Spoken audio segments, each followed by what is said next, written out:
রাধা কৃষ্ণের যুগল পদ্ম হৃৎপদ্মে করে আরাধ্য শুদ্ধ চিত্তে প্রণতি জানাই। সাধুগুরু বৈষ্ণব হেরি আর যত পুরুষ নারী আমার ভক্তিপূর্ণ প্রণাম গ্রহণ করিবেন সবাই।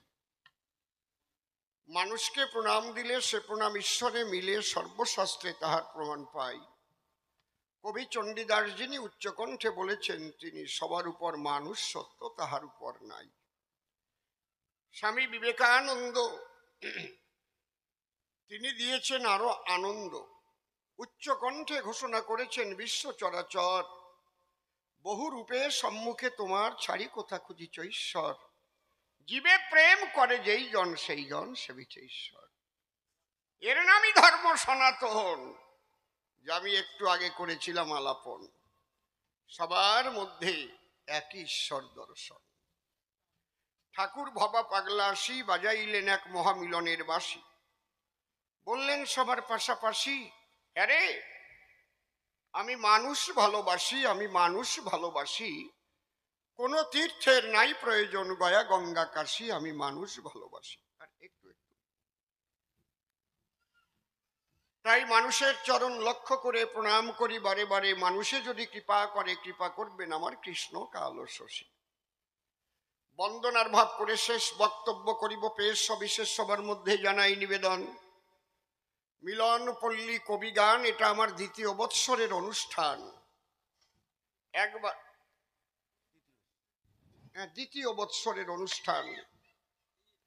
আমি এই ধরে দুইবার এখানে দিলাম দর্শন, তিনবার। এর আগে আরো দুইবার আসি। আচ্ছা, ও সে কথা মোর মনে নাই। আগে নাকি আর একবার গাই, তাহলে দ্বিতীয় নয় তৃতীয়বার করলাম পদার্পণ। মিলন পল্লীবাসী ভালোবাসে, তাই আবার আমাকে নিয়ে আসে। আমিও দাঁড়াই সভা পাশে, তাদের সকলের মঙ্গল কামনা করি সর্বক্ষণ। এবার যেতে হবে ভূমিকায়, যেভাবে দাঁড়ায় সভায়। ভরদ্বাজ নাম করিয়া গ্রহণ। আজকে আমাকে কৃষ্ণ দ্বৈপায়ন বেদব্যাস করে গেছে সভা পাশ। আমি সেই ভূমিকা করিব গ্রহণ। তবে আমি হব বেদব্যাস, আমারও এখনো যাই নাই বদ অভ্যাস। কবিগান গাহিবার কারণ, যে ভূমিকা যখন দেয় তা না দাঁড়ালে তো কবিগান নষ্ট হয়। এই জন্য দাঁড়াতেই হয়, যে ভূমিকা করে বিপক্ষ কবি অর্পণ। তাই প্রণামিয়া জোড়ো হাতে সেই বেদব্যাসের ভূমিকাতে আমি দাঁড়াইয়ে সভাতে কিছু কৃষ্ণ কথা করব আলাপন। অসীম নাম পরিহরি, বেদব্যাস নাম ধরি। আপনারা যারা ভক্ত ভক্তা নরনারী, সেইভাবেই করবেন দর্শন। অন্তরে আছে ভাবো, আপনাদের আশীর্বাদ নিয়ে মাঠে দাঁড়াইয়ে কাব্য সভাতে কিছু কৃষ্ণ কথা কব। দাঁড়াইয়ে সভা মাঝ যার নাম ভরদ্বাজ প্রথম প্রশ্ন করেছে উত্থাপন। এই যে মধুর রামায়ণ খান, জাগতিক জগতে অনেক কিছু করেছে দান। রামায়ণ মানেই নাকি জনজীবন। কারণ মানুষকে বেঁচে থাকতে গেলে, একটা সুন্দর সংসার করতে হলে রামায়ণের আদর্শ না নিলে সেই সংসার সুন্দর হয় না কদাচন। আমি বিশ্বাস করি, আমি মানি,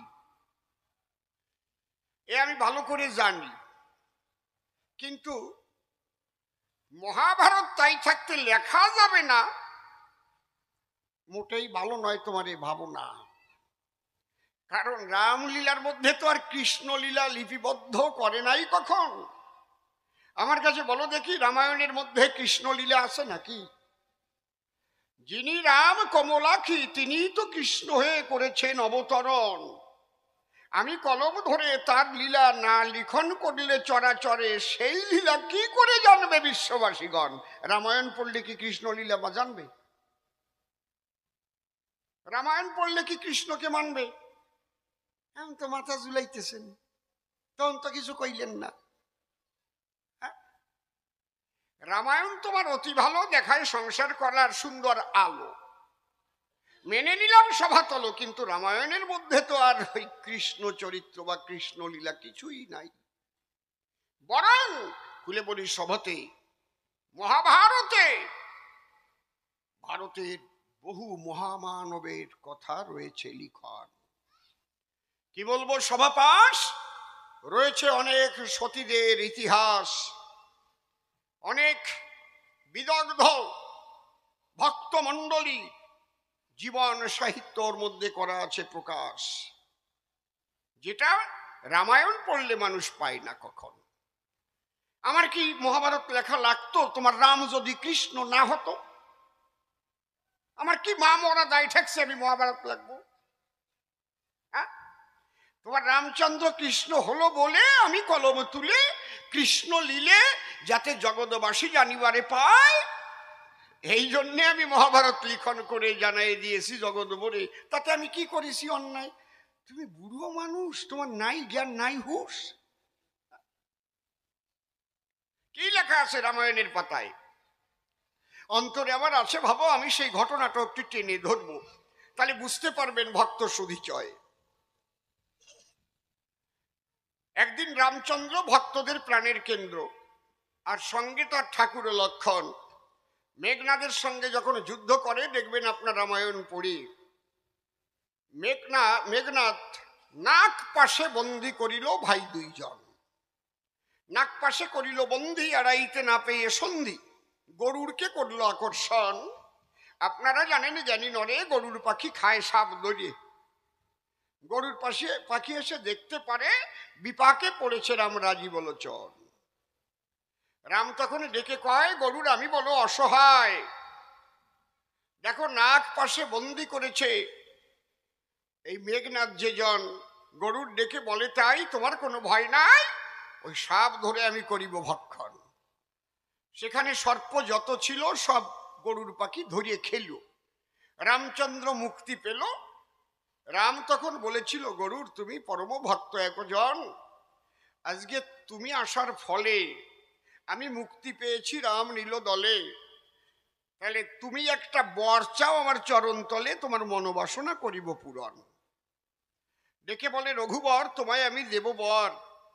গরুর পাখি শুনে সেই খবর আনন্দিত মন, ডেকে বলে, কথা নাও, যদি তুমি বর দাও তাহলে এই যুগের পরে তুমি এসে এই অবনী পরে কোন রূপ ধরিবে রাম রঘুবরে, সেই রূপ আমাকে করাও দর্শন।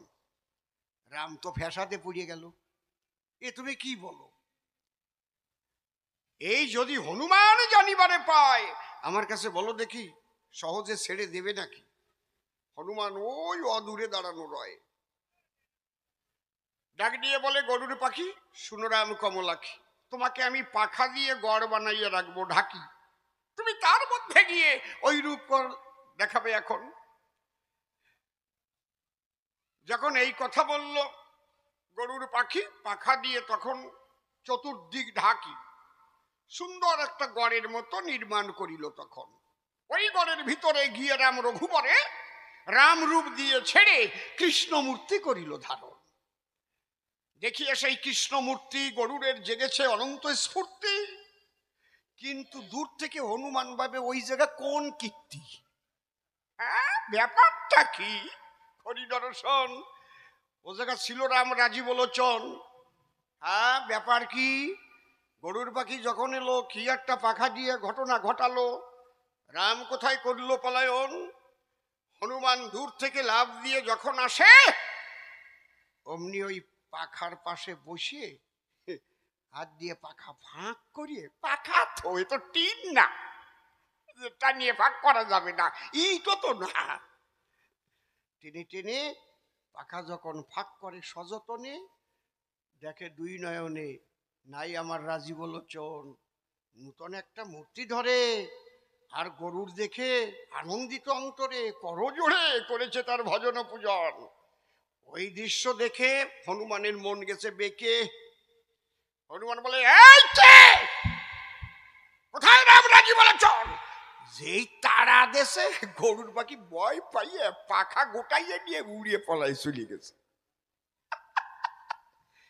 রামচন্দ্র ভাবে তাই আর তো উপায় নাই, কৃষ্ণ রূপ ছেড়ে দিয়ে রাম হয়ে দাঁড়িয়েছে। হনুমান ডেকে কয়, প্রণামিয়া রামের পায়, আমার জানতে ইচ্ছা হয় কোন রূপ তুমি করিলে ধারণ। রামচন্দ্র ডেকে বলে, হনুমান, ওই যে গরুর পাখি সাপ খেয়েছে গিলে গিলে, ও একটু দেখতে চাইলে যে পরের যুগে আমি কোন রূপ করিয়া ধারণ। এই অবনীতে আসবো আমি স্বয়ং অন্তর্যামী, তার মনোবাসনাটি আমি কৃষ্ণমূর্তি ধরিয়া করিয়াছি পূরণ। বাবা, একটু সাপ খাইয়া কৃষ্ণ দেখে চলে গেল, আর এত কাজ করলাম আমার কপালে হলো না। ঠাকুর কি এইটুক কর্মের দ্বারাই যদি এত বড় বর এবং এত বড় দর্শন তার হয়, তোমার করুণায় আমি কত কর্ম করেছি সম্পাদন। তুমি রাম রঘুবর আমাকে দাও এবার বর। বলে, কি বর তোমার কিঞ্চন? বলে, তুমি যখন ওই কৃষ্ণ হয়ে যাবে, কৃষ্ণ অঙ্গে আমাকে রাম মূর্তি দেখাতে হবে। একবার নয়, দুই লীলায়, এই পবনত নয়, সেই অঙ্গে রাম মূর্তি দেখতে চায়, দেখাবে? রাম বলে, তবে তাই হবে, তাই হবে। কেন দেখাবো না তোমায়? আমি যে ভক্তের বাধ্য, ভবারাধ্য, ভক্ত দেয় যে ভোগ নৈবেদ্য, তাতেই তো খুশি আমি থাকি সর্বদাই। হনুমান শান্ত হয়ে গেল, বর পাইয়ে গেল। একবার না দুইবার দেখবে। দেখেন, এই রাম কৃষ্ণ হয়ে যখন এতে এলো, বৃন্দাবন লীলা শেষ করে মথুরাতে গেল। মথুরা লীলা করে শেষ আমার শ্যাম ঋষিকেশ দ্বারকায় গিয়ে যখন হাজির হয়েছিল, দ্বারকাতে ডেকে কয়, আমার আছে একটা অভিপ্রায়। কি? একটু কাঙাল সেবা দিতে চাই আমি কৃষ্ণ নীলদল। আমি দেব কাঙাল সেবা, তোমরা সব ব্যবস্থা করে দিবা, সব জায়গা করো নিমন্ত্রণ। সবাই তখন মনে ভাবে ভগবান কাঙাল সেবা দেবে, যত কাঙাল আসে ভবে দেবে দর্শন। আগের দিন থেকে রান্না বাড়ি হচ্ছে, এ বাড়ি আর ও বাড়ি, কত রকমের চাল ডাল তরি তরকারি, রাত ভরে খাটে ভক্তগণ। হনুমান মনে ভাবে, কাঙাল হয়ে আমার যেতে হবে। ওই যে বর দিয়েছিল রাম রাজীব লোচন, সেই তো কৃষ্ণ হয়ে যখন আসে, আমি যাব কাঙালে বেশে, ওই কৃষ্ণ অঙ্গে রাম মূর্তি করব দর্শন। একদম ভোরবেলায় হনুমান পাটকড়ি মার্কা কাঙাল হয়। খড়ম মাত্র ভাঙা, খড়ম এক পায়, আর এক পায় খড়মও নাই। তিন বেকা এক রূপ ধরে, কোনো চুল নাই মাথার পরে, একটা টিক্কি রেখে তাতে গান্দা ফুল বাঁধিয়ে এনেছে, আর চটাং চটাং করে শব্দ করতে করতে কাঙাল আসছে আর কি। ওই কাঙাল এসে ডেকে কয়, সকালবেলা একটু টিফিন করলি ভালো হয়, কিছু করো আয়োজন। ভক্তরা মনে ভাবে, এই পাটকড়ি মার্কা কাঙাল কি বা খাবে? একখান কলার পাতা এনে খাবার দিতে যায়। হনুমান বলে, নাকি আমি কি বাবার শ্রাদ্ধ করতে আইছি নাকি? নাকি এক পাতায় খাবার দিচ্ছ কি কারণ? কথা মানো, অনেকগুলো পাতা আনো, অন্তত 4-5 বিঘে নিয়ে পাতা পাতো এখন। ওরা মনে মনে ভাবে, এই পাটকড়ি মার্কা কাঙাল কি খাবে? এই পাতা পাততো, পাতা পাতে জনগণ। হনুমান আছে চুপ করিয়ে, ওরা তো দামা ভরে ওই পাতার পরে ভাত এনে ঢালিছে। যখন ডাল এনেছে, দেখে তাই যতবার দিয়েছিল তার একটাও নাই, লবণ ছাড়া সাবার করেছে পবন নন্দন। ডাল ঢেলে ভাত আনতে যায়, ডাল সব খেয়ে ফেলায়। ভাত আর ডাল কোনো সময় মিশাতে পারে নাই। শোনেন ভক্তগণ, ডাল আনতে গেলি ভাত খাইছে, ভাত আনতে গেলি ডাল খাইছে। 80 মণ চাল ডাল তরি তরকারি হয়েছিল রান্না বাড়ি। হনুমান সমস্ত কিছু করিয়া ভোজন ডাক দিয়ে বলে, তাই এখন আমার সকালের টিফিন পুরোপুরি হয় নাই, আরো কিছু করো আনায়ন। অন্তরে আবার আছে ভাবো, মধ্যাহ্নকালীন সেবা একটু পেট ভরে করবো। কয় কি রে কাঙাল এই জোর? কয় আমাদের রান্না বাড়ি আর নাই। কয় যেটা কাঙাল সেবার ব্যবস্থা করেছে ওইটারে আনো ধরে, ওইটারেই খাই। ওরা মনে মনে চিন্তা করে রাক্ষস ঢুকে গেছে দ্বারকাপুরে। ওরা ভয় পেয়ে দৌড়াইয়ে সেরে কৃষ্ণের গোচরে গিয়ে কয়, ঠাকুর কি বলবো তোমার কাছে, কাঙাল বেশে এক রাক্ষস এসেছে, আশীবন চাল ডাল তরি তরকারি টিফিনে খায়। খাওয়ার পরে বলে তাই এখনো টিফিন নাকি তার হয় নাই, আরো পেট ভরে খাবে দুপুর বেলায়। আমরা ডেকে বললাম তাই, আর রান্না বাড়ি কিছু নাই? বলে যে যেটা এইটার ব্যবস্থা করেছে ওইটারে ধরিয়ান, ওইটারে খাই। কয় তোমরা আর কেউ যাইয়ে না, যা করবার করবো আমি তাই। ওরা তো ভয় পেয়ে সরে গেছে। কৃষ্ণ সত্যভামাকে ডাক দিয়েছে, সত্যভামা প্রভু এসে গেছে, এসেছে পবন নন্দন। তুমি থালিকা ভরে অন্ন ব্যঞ্জন নিয়ে সমাদরে সীতামূরতি ধরে হনুমানের গোচরে করো গমন। সীতামূর্তি দেখার পরে যখন তোমার চরণে প্রণাম করতে যাবে করো জোরে, তুমি রাম নামে নিবেদিত অন্ন ওকে শান্ত করার জন্য মস্তকে করিবে অর্পণ। অন্তরে আমার আসে ভাবো, তারপরেই তোমার পাশে আমি রাম হয়ে গিয়ে দাঁড়াবো, তা না হলে ক্ষান্ত হবে না ওই পবন নন্দন। কৃষ্ণের কথা অনুপাতে অন্ন ব্যঞ্জন নিয়ে থালাতে সীতামূর্তি করিয়া ধারণ। অমনি সত্যভামা যিনি হনুমানের দিকে চলছেন, তিনি দূর হতে হনুমান করে দর্শন। একই এ যে আবার জগৎ লক্ষ্মী মা সীতার মূর্তি, হনুমানের জেগেছে অনন্ত স্ফূর্তি। মা সীতা যখন হলো দণ্ডায়মান, খাদ্য নিয়েছিল থালা ভরে, আর হনুমান করো জোরে মস্তক অবনত করে প্রণাম করেছে দান। যেই প্রণাম দিতে গেল, রাম নামে নিবেদিত অন্ন হনুমানের ব্রহ্মরন্ধ্রে স্পর্শিল, শান্ত হলো হনুমানের মন। এদিক কৃষ্ণ দয়াল হরি, কৃষ্ণ মূর্তি দিয়ে ছাড়ি রাম মূরতি ধরি। ওই সত্যভামার কাছে গিয়ে দাঁড়ালো যখন, হনুমান উঠে দেখে তাই আনন্দের আর সীমা নাই। রাম সীতার যুগল মূর্তি করি দর্শন, একবার প্রেমানন্দে হরি বলো, ভক্ত ভগবানের মিলন হলো। তাহলে এই লীলা যদি আমি না করতাম লিখন, তাহলে রামের যে কথা দেওয়া ছিল, যে জন্যে এখানে কৃষ্ণ হয়ে রাম মূর্তি দেখালো, এ কি জগৎবাসী জানতে পারতো? পড়লে রামায়ণ কথা কবা, সম্মান তো তোমারে দেবই দেব, কিন্তু কসব কম না, সোজা কথা। এলোমেলো কথা বললে পরে ব্যথা লাগে অন্তরে। বলে মহাভারত লিখলে কিসের তরে? মহাভারতের ভিতরে রামায়ণ হতে কি বা বেশি রয়? সবটুক বেশি। বলি সবার পাশাপাশি রামায়ণে যা নাই মহাভারতে তাই, সবটুক বেশি। মহাভারতের আদর্শ জগতের কল্যাণের দিয়েছে পরামর্শ। এই উৎকর্ষ, যে উৎকর্ষ ওখানে করেছে সাধন, বসে শোনেন নারী নরে। মহাভারত পড়লে পরে প্রথম কথাই হচ্ছে ধর্মের জয় আর অধর্মের ক্ষয়, এটাই জানবে বিশ্ববাসীগণ।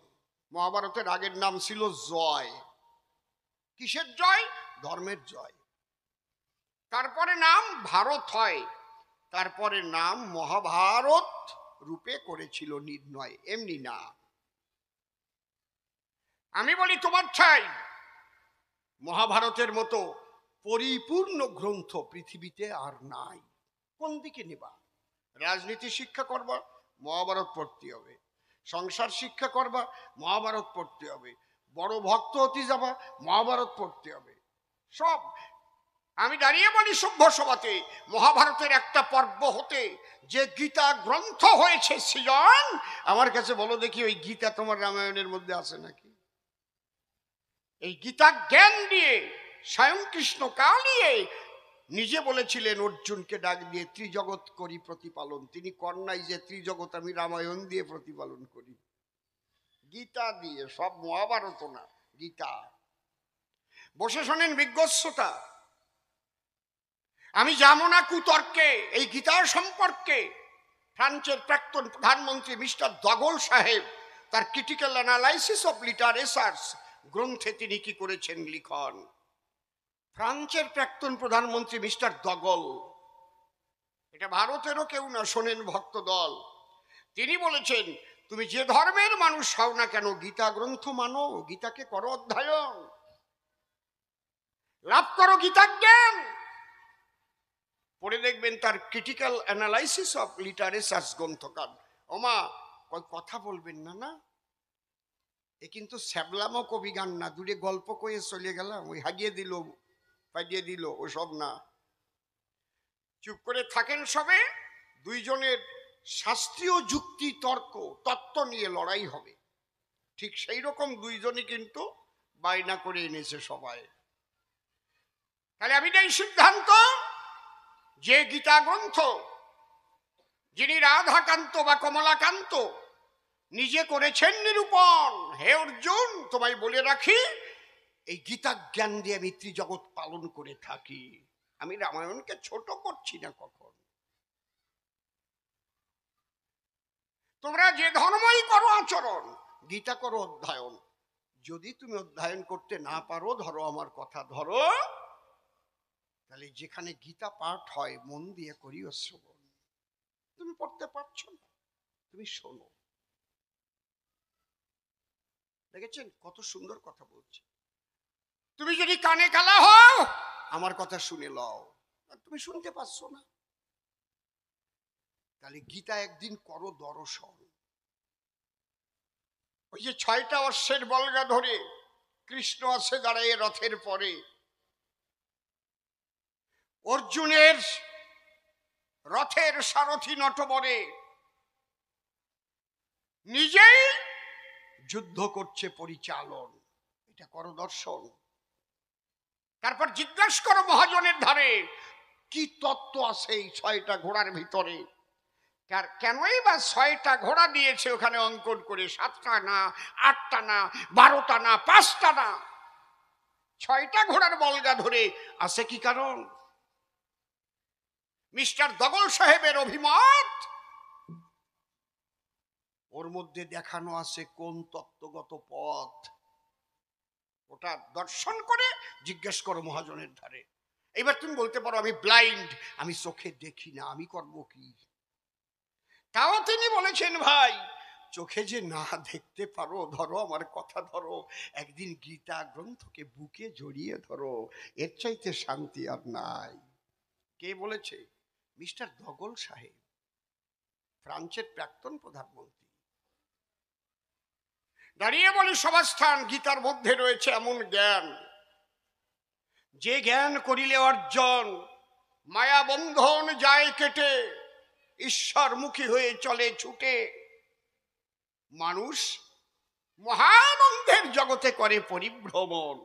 সবকিছুর মধ্যে থেকে কোনো কিছুতে নাই, সবকিছুর মধ্যে থেকে কোনো কিছুতে নাই, এই অনাসক্ত কর্মযোগ গীতার মধ্যে পাই। 18টি যোগের কথা গীতার মধ্যে আছে গাথা, কি নাই? তুমি আমার কথা লবে, রামায়ণে এর চাইতে ভালো কি আছে একটু আমারে বুঝাইয়ে দেবে?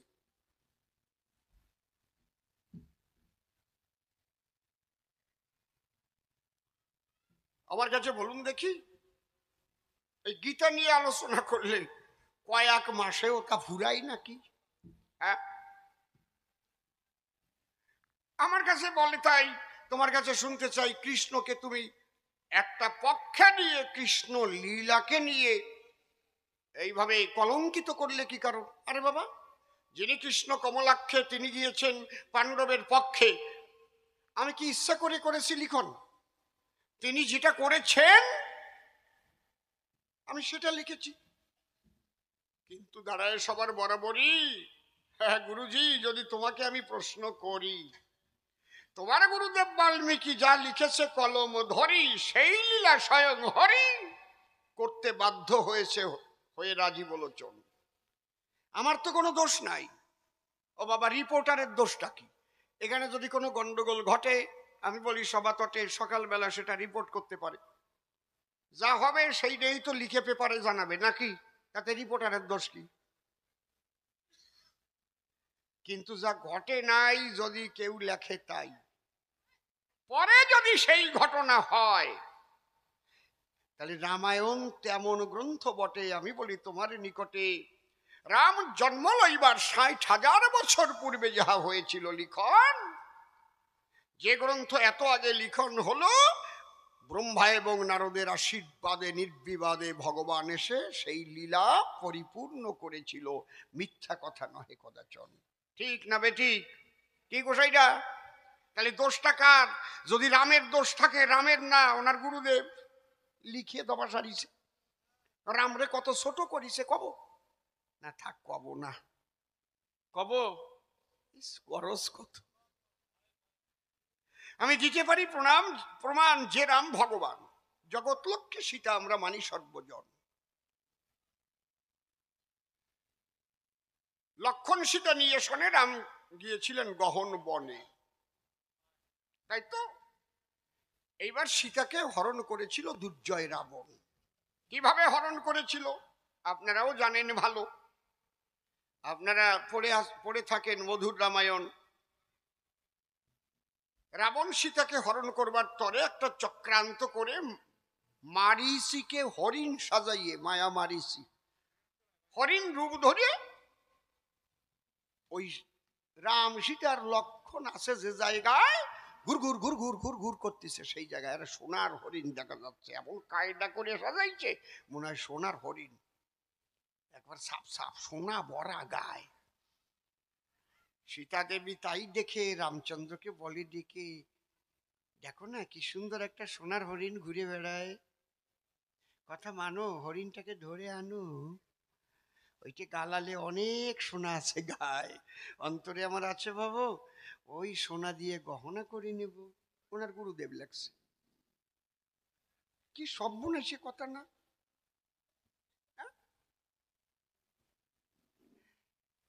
এই জায়গাটা আমার প্রশ্ন বটে, প্রশ্ন করি তোমার নিকটে, রাম কেন চিনতে পারে নাই? যিনি রাম রসনা, কেন সীতাকে বলল না ওটা সোনার হরিণ না, মায়া মারিচি এসেছে আমাদের ঠাই?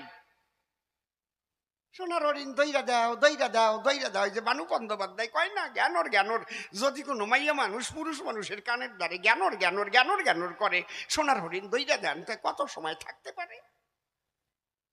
উনি রস করি সেই নিয়ে, তাই তো? রামচন্দ্র বলে তাই, তাহলে সোনার হরিণ ধরতে যাই। অমনি রাম গোলকের গোসাই ওই হরিণের পিছু পিছু হলো ধাবমান। এই জায়গা রামকে ছোট করা হলো, তিনি ভগবান। কেন করলো? দেবতার প্রমাণ। আমার কাছে বলো দেখি, কৃষ্ণ এরকম কোন জায়গায় মহাভারতে ছোট হয়েছে নাকি? ত্রিকালজ্ঞ, জানেন যজ্ঞ বিজ্ঞ, যা ঘটেনি তাহা বলিয়া দিয়েছেন আমার কৃষ্ণ জনার্দন। আমি বলি তোমার ধারে অর্জুন দিয়েছিল ধনুর্বাণ ছেড়ে, বলেছিল না এ যুদ্ধ আমি করিব বর্জন, আত্মীয় স্বজন দেখতে পাই, কৃষ্ণ বলি তব ঠাই, এই আত্মীয়দের করিয়া নিধন, মনে করি ভাবনা রাজ্য ঐশ্বর্য ভোগ করব না, তার চাইতে বনবাসে করিব গমন। কৃষ্ণ তাকে যুদ্ধ করাবার তরে কত কথা বলেছেন তার ধারে। কলৈব্যম মাসমগাম পার্থ নৈতাত্তজ্জুপপদ্যতে ক্ষুদ্রং হৃদয়ং দুর্বলং ত্যক্তোত্তিষ্ঠ পরন্তপ ন তে বাহং জাতু নাশং ন তং নেমে জনাধিপা ন চৈব ন ভবিষ্যম সর্ববয়বৎ পরণ। হে অর্জুন, ধনুক ধরো, যুদ্ধ করো, কেউ তোমার আত্মীয় নয়, ওরা তো তাইন সুনিশ্চয়। অর্জুন বোঝে না মোটে, কৃষ্ণ পড়িয়ে গেল সংকটে। তখন কৃষ্ণ কি দেখিয়েছিল অর্জুনের নিকটে? কি হয়েছিল? বিশ্বরূপ করায় দর্শন। পিপিলিকার পাখা হয় মরিবার কারণে, তুমি যাদের দর্শন করো আত্মীয় স্বজনে, হ্যাঁ, পতঙ্গ যেমন আগুনের মধ্যে উড়ে উড়ে গিয়ে পুড়ে পুড়ে ছাই হয়ে যায়, ওরাও আজ মরিবার তরে এসেছে কুরুক্ষেত্র সমরে। তুমি শুধু ধনুর্বাণ ধরে নিমিত্ত মাত্র থাকো এই জায়গায়, অন্তরে আছে ভাব ধর্ম রাজ্য প্রতিষ্ঠা করব, যেহেতু আমি কৃষ্ণ তোমার সারথি হয়েছি স্বয়ং কালকায়। সব মরে যাবে তা আগে দেখায়। আর ওনার গুরুদেব মায়া মারিছে, হরিণ রূপ ধরিয়া আইছে, তার রাম চেনে না, পিছনে পিছনে হইছে রওনা, মারিয়ে নিয়ে আসি, জ্ঞানর জ্ঞানর করে, দইরা দাও দইরা দাও। আর উনি মাইরা আনতে গেছে, ওনার গুরুদেব পাঠাইছে। কেন করলা এটা? তোমার গুরুদেব করলো কেন? রাম ছোট হয় না এতে? কথা কর না কেন? দেখছেন নি কায়দা আছে। আজকে বুইরারে ধরবো, জম্বের ধরা ধরবো, ছাই দিয়ে ধরবো। গল্প কি দুই একটা শুনবেন নাকি? শোনবার ইচ্ছা হয়? ওই বুড়ো দাদুও কয় বাবা রামলীলা কইরা করবে কি? শুই না না না রে, এইটা কইয়ে নেই আগে। রাম ওই হরিণের পিছনে পিছনে যখন ছুটে যায়, মায়ামারীচি হলো অসহায়। দূর হইতে রামচন্দ্র বাণ নিক্ষেপ করে, বাণ গিয়ে বিদ্ধ হলো তখন ওই মারিচি শরীরে। মারিচি ভাবিছে আমার মনে আছে ভাবো, মরণকালে রাবণের একটু উপকার করিব। রামের কণ্ঠস্বর নকল করে বাঁচাও লক্ষ্মণ বলল উচ্চস্বরে। সেই ধ্বনি সীতা দেবী করিয়া শ্রবণ। সীতা তখন ডেকে কয়, লক্ষ্মণ, রাম বড় অসহায়, তুমি করো গমন। কি আছে না এগুলো লেখা নাকি? লক্ষ্মণ করে, মানা মা, একথা বলো না, বিপদ হারির বিপদ হতে পারে না। যার নাম বিপদ ভঞ্জন, তার বিপদ হবে কি কারণ? আমি তোমাকে ফেলে যেতে পারি না। তখন সীতার মুখ দিয়ে একটা কথা আছে, ওটা আমি বলবো না আপনাদের কাছে। ওই বাজে কথাটা বলেছিল বলে এই লক্ষণ গেছে, নয়তো যেত না। পড়িয়ে দেখবেন, বুঝেছে? বলে যাই সেই অপ্রিয় সত্য। সীতা বলেছিল এক ভাই নিয়েছে রাজত্ব, এরপর একটুকার কব না, ওটা আমার কেমন যেন লাগে, মুখ দিয়ে আসে না। ওই কুবাক্য শ্রবণ করে লক্ষণের নয়নে অঝরে বাড়ি ধারা ঝরে। বলে, মা, মা বলে ডাকি তোমারে, আমি আমার মাতৃবাক্য করেছি পালন। হ্যাঁ, রামং দশরথজ্ঞানং মাতৃজ্ঞানং সীতা বিপিন যোদ্ধা জ্ঞানং গচ্ছ পুত্র যথা তথা। আর তুমি বললে এমন নির্মম কটু জঘন্য কথা। তবে মা, পালন করে নীরবতা, মম বাক্য করো শ্রবণ। আমি যাচ্ছি রামের ঠাই, একটা গণ্ডি কেটে দিয়ে যাই, এই গণ্ডির বাহিরে যেন না পড়ে চরণ। কথাটা রাখিও স্মরণ। ওই যে লক্ষণ গণ্ডি, লক্ষণ গণ্ডি দিয়ে সীতার বাক্য নিয়ে রামকে উদ্ধারিতে করিল গমন। এই সুযোগে যখন পেল, রাবণ সাধুর বেশে এলো। কায়দা কত ভালো ভালো। আসিয়া কহিছে তখন, ভিক্ষাং দেহি। সীতা দেবী ভিতর থেকে ভিক্ষা দিতে যায়, সন্ন্যাসী ডেকে কয়, নেহি নেহি, ওইসা নেই হতা হায়, मैं सन्यासी है ना আর তুমি সংসারী হয়। ওই গণ্ডির ভিতরে থেকে ভিক্ষা দিলে আমাকে, সেই ভিক্ষা আমি করিব না গ্রহণ। যদি সন্ন্যাসীকে ভালোবাসো, গণ্ডির বাইরে চলে এসো।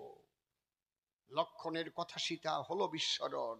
লক্ষণ করেছিল মানা, খবরদার বলি আমি তোমার ধার, কোনো কারণেও যেন গণ্ডি পার করে বাইরে পা দিও না। একটুখানি ভুলের তরে অনেক বিপদ ঘটে। ভুল করেছে যারা তারা ভুক্তভোগী বটে। একটুখানি অনাদরার একটু অবহেলা ঘুচিয়ে দিতে পারে মনের সকল লীলা খেলা। একটুখানি স্নেহের হাসি, একটু ভালোবাসা গড়তে পারে এই দুনিয়ায় শান্তি সুখের বাসা। বাহিরে পা দিয়ে সীতা করল ভুল, খপ করে রাবণ রাজা ধরল সীতার মাথার চুল। সীতাকে ধরিয়া রাবণ রথে তুলে লয়, আনন্দেতে পৌঁছালো সে গিয়ে লঙ্কায়। লক্ষণ রাম এসে দেখে তাই, সিসিং ভাগ, সীতা আর নাই। কি সর্বনাশে লেখা না, কেন এরকম লিখতে গেল? রামচন্দ্রকে ছোট করলো। তুমি এসে বললো বুড়ো কর্তা, কায়দা আছে কি? রাম লীলা করে কতটা এগোবে, আগে লিখেই তো দফা সারিয়ে তুইছে। কোন তো দেখি ছোট একটা গল্প মনে পড়িছে। একজন লোক তার বউরে ভীষণ ভালোবাসে, মারাত্মক ভালোবাসে, দারুণ ভালোবাসে, অসম্ভব ভালোবাসে, ভালোবাসার চাইতেও ভালোবাসে।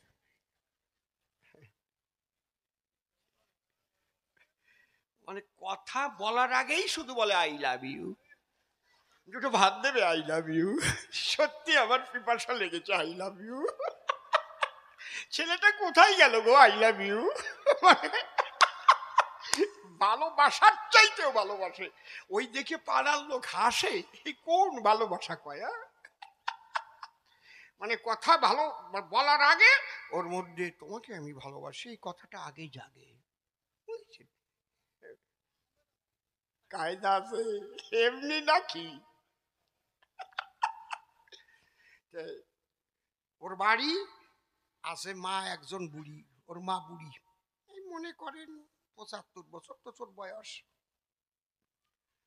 ওই মারে দিয়ে ঘর ঝাড় দেওয়াবে, মারে দিয়ে বাসন মাজাবে, মারে দিয়ে রান্না করাবে, আর মার কানের ধারে গিয়ে কবে, আমা তুমি যা বাড়ি পরিষ্কার করতে পারো আর কেউ পারে না রে মা, তুমি দুলি যা থালা বাসন পরিষ্কার হয়, ওই একটা বৌমা আনিয়ে দেছো, ও দুলি এই জায়গা আটিয়ে লাগিয়ে রয়, ও জায়গা ভাত থেকে যায়, তুমি যে কয়দিন আসো দুলে রান্না করিয়া থালা বাসন ধুইয়ে বাড়ি ঘর পরিষ্কার রাখে খাওয়াই যাও। মানে মার কাম সারিয়ে তুইছে, বউরে কোনো কাজে ও জাতি দেয় না, বউরে সাজাইয়ে একেবারে দেবী বানায় ডাকছে আই লাভ ইউ। আমার না এইসব কথা ভাল লাগে না, আমার লজ্জা করে কেমন সত্যি মাইরি। এখন এখন ওই বুড়ো মানুষকে ডেকে কয় গল্প বলি ভালো হয়, সেই দেখেন গালে দাঁতও নাই, তা উনিও কয় গল্প চাই।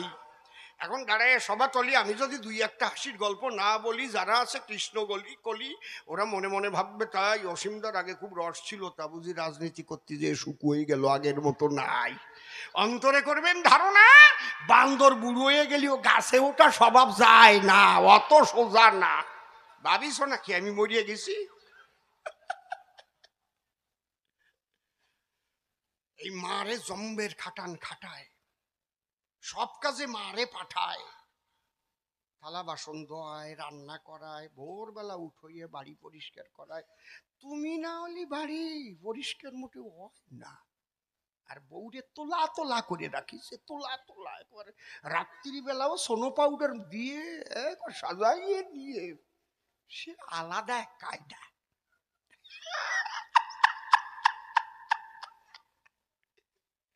বুঝতে পারিছেন? দিনের বেলা তো সাজাই, রাত্রিরেরও বেশি সাজায়।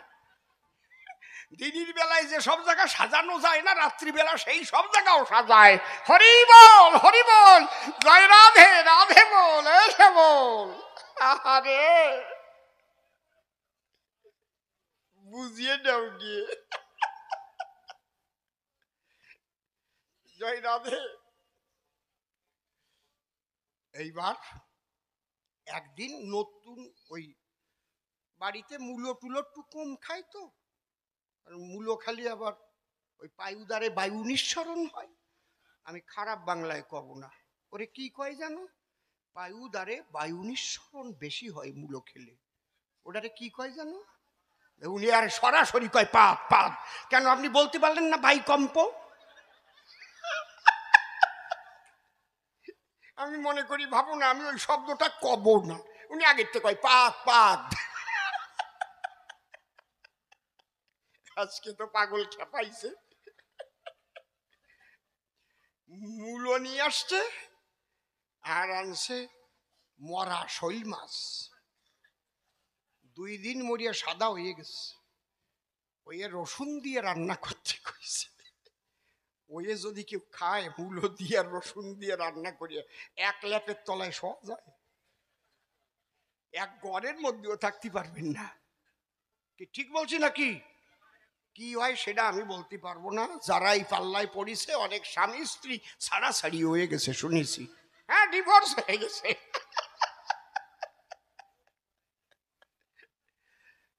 এখন মা তো প্রত্যেক দিন রান্না করে, ও জানে যে মাই রান্না করিছে, গেছে রান্না করে, খাবার দেশে মূলো ছাতা একখানো গলে নাই। একটা জাল দেওয়ার তো কৌশল আছে নাকি? সেই পর্যন্ত না গেলে কি মূল্য গলে পাশে? আর জাগে জ্বালানো অভ্যাস আছে তারা জানে, যে কোনো দিন জ্বালায় না সে বুঝবে কি করে। মূল্য একখানো গলে নাই, পাথরের মতোই আছে, ফেলাইয়া গাদা করিছে। মা, এতদিন তো জানতাম না তুমি মূলো রান্না করতে পারো না। কত টাকা খরচা করে মূলো আর শোল মাছ এনেছি ঘরে, 1 কেজি রসুন এনে দিলাম তোমারে, মনে ছিল ভাবো মূলো দিয়ে মরা শোল মাছ আর রসুন দিয়ে পেটটা ভরিয়ে খাবো। কি রান্না করছো তুমি, একখান মূলো গলে নাই। মা জনেক পুরি খয়ের দিয়ে একটা পান খাইয়া বোটায় একটু চুন লাগাইয়া মুখটা লাল টকটকে করে চুন বরাতি বরাতি আইছে। বাবা বাবা, কি রান্নাটা আজকে আমি করি নাই, বৌমা বলল কি তুমি তো সব দিনই রান্না করো, তোমার ছেলে আজকে মূলো আর শোল মাছ আনিছে, তুমি একটু দূরে সরো, তুমি কাটিয়ে দাও মূলোটা, আমি রান্না করিয়ে দিচ্ছি। আমি কিন্তু রান্না করি নাই। যেই কইছে আমি রান্না করি নাই, বৌমা রান্না করিছে, ওই ফেলানো মূলো ধরিয়ে ধরিয়ে কয়, ও মা মূলো জি গলিয়ে তুলু তুলু হয়ে গেছে মা। ওরে মা রে, রে কপাল রে, মূলো গলিয়ে তুলু তুলু হয়ে গেছে। মা এইবার রস পাইছে। কায়া বাবা, যদি মূলো গলিয়ে তুলো তুলো হয়ে যায় তাহলে না খাইয়ে কেউ ওই রকম ফেলায় গাদি দেয়, ফেলাইছিস কেন? ও একটু ব্যাকুব হয়ে গেছে। কয় মা মূলো কুটি ছিল কেডা? কয় শুনলি না বৌমা কলো আমারে কুটিয়ে দিতে কইছিল, আমি একটু কুটিয়ে কেটিয়ে দিছি। কয় এই তো জ্বালাইয়া করবে কি, কুটিয়েই তো আগে সত্যি তুইছ, তার জ্বালাইয়া করবে কি? রাম লীলাটা করিয়া করবে কি, উনি লিখিয়া কুটিয়ে আগে সত্যি তুইছে ওনার গুরুদেব, রাম রে বলদ বানায় রাখছে। হ্যাঁ, একটা মানুষ এসেছে হরিণী বেশে, আর যিনি রাম, হ্যাঁ ভগবান, তিনি চিনতে পারবেন না কেন? এইরকম লিখলো কেন বলবে এসে, নাকি খারাপ কথা বললাম? চুপ করে থাকেন সবে, অনেক কথা বলতে হবে, আরো দেব সমাধান। তার আগে আপনাদের পুরো ভাগে গেয়ে নেই আর একখানা গান। হ্যাঁ,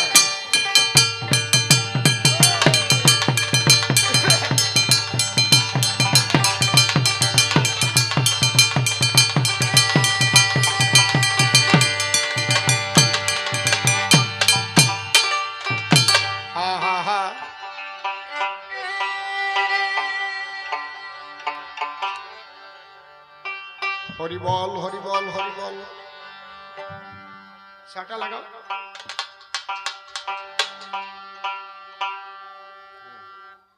লাগাও না, না মাইক না, ট্রেন যাচ্ছে।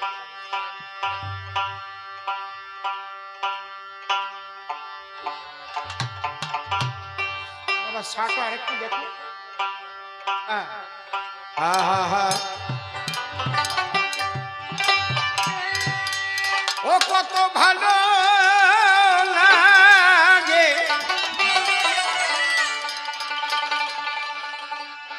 কত ভালো,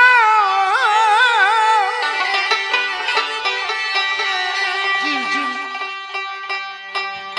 কত ভালো লাগে তোমারে,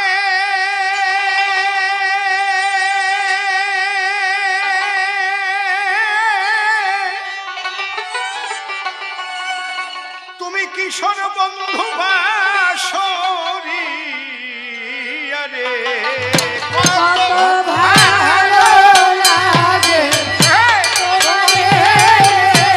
কিশোর বন্ধু বাসরি।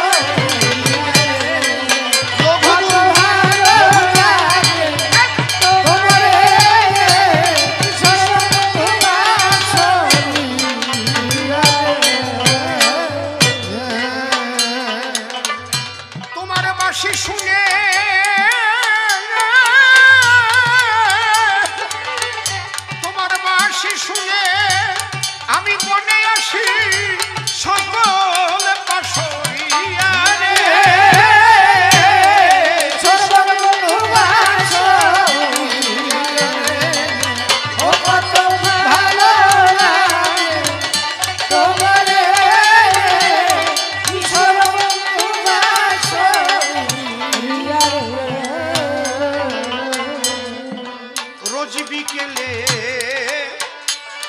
এমনি করে এই পথ দিয়ে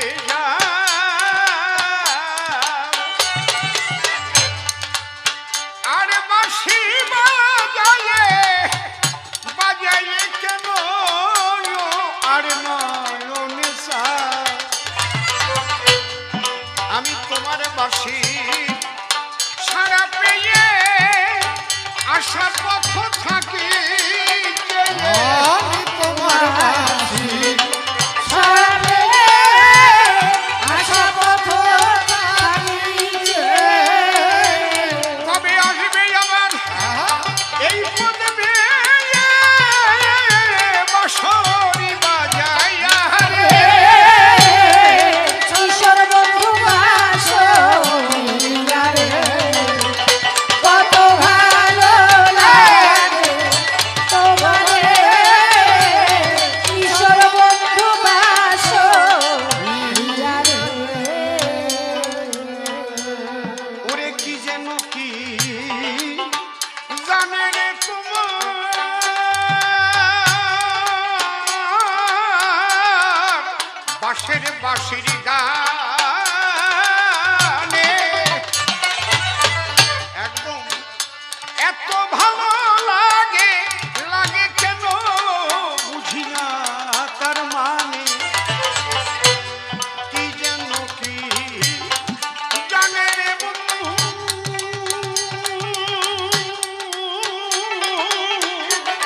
তোমার বাঁশের বাঁশির গানে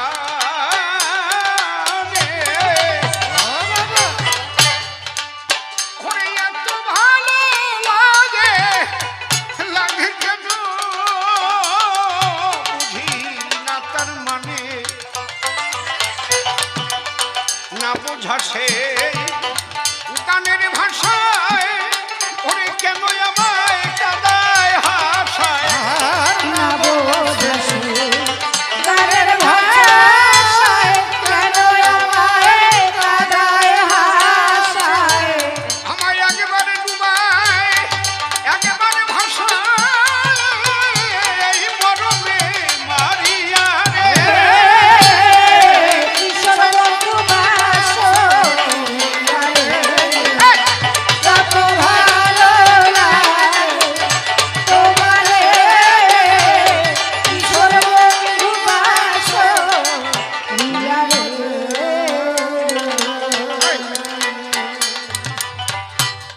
আমি জীবনে দেখি নাই তোমায়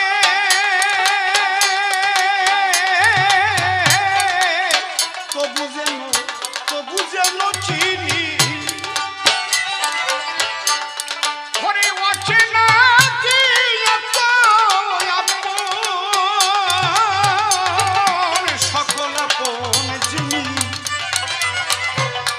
আমি জীবনে দেখি নাই তোমায় বন্ধু তবু যেন চিনি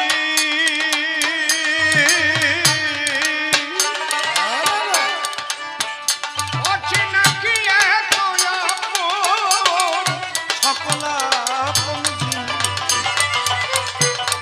আমি কবে তোমার আপন হব মনের কথা ভেঙে পাবো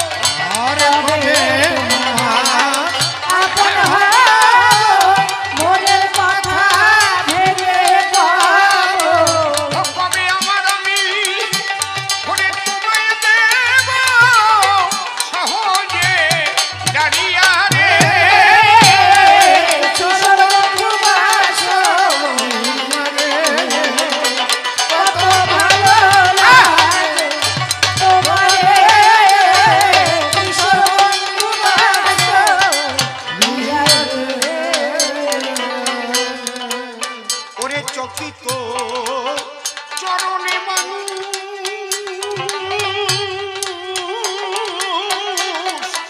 এসে বাড়ির ধারে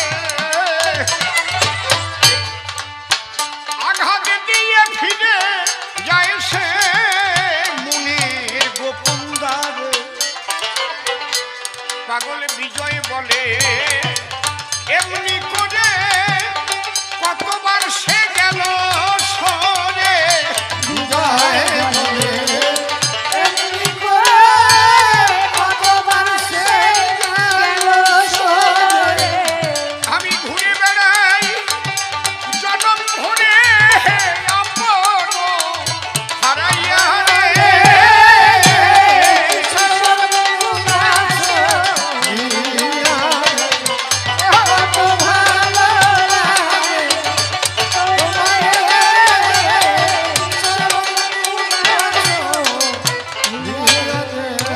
হায় গো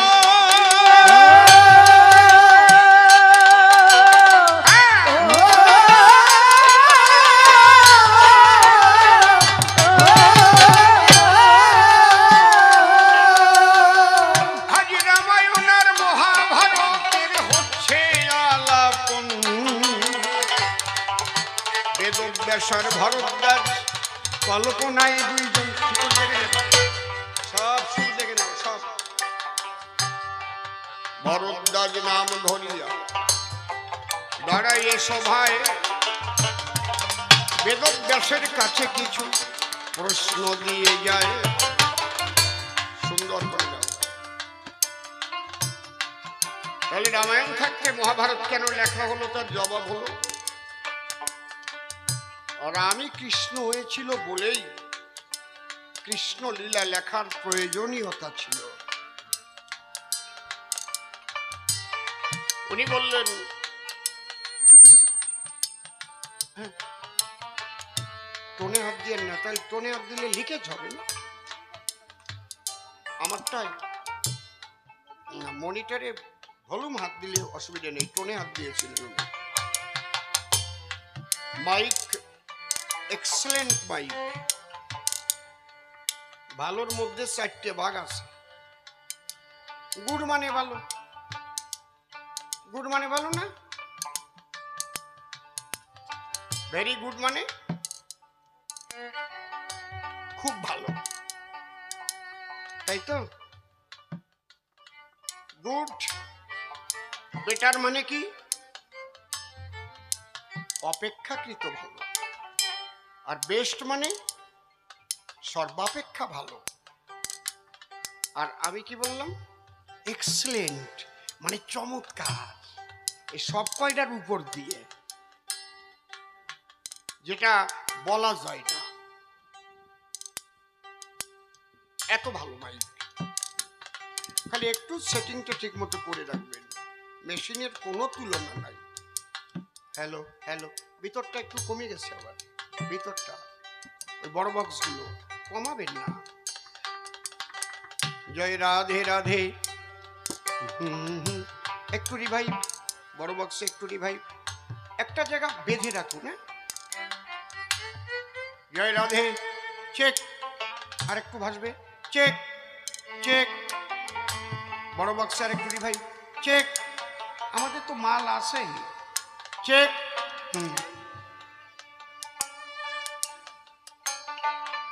আমি কি জবাব দিলাম? উনি বলেছিলেন কৃষ্ণকে কেন একটা পক্ষে দিলে, যার জায়গা কলঙ্কিত হয়েছে কৃষ্ণ লীলে। আমি বললাম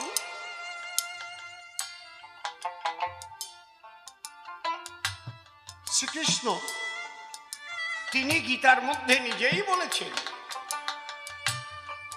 আমি যুগে যুগে ধর্ম সংস্থাপন করবার জন্য আসি, যে জন্য সাধুদের পরিত্রাণ করি আর দুষ্কৃতির নিধন করি, বিনাশ করি।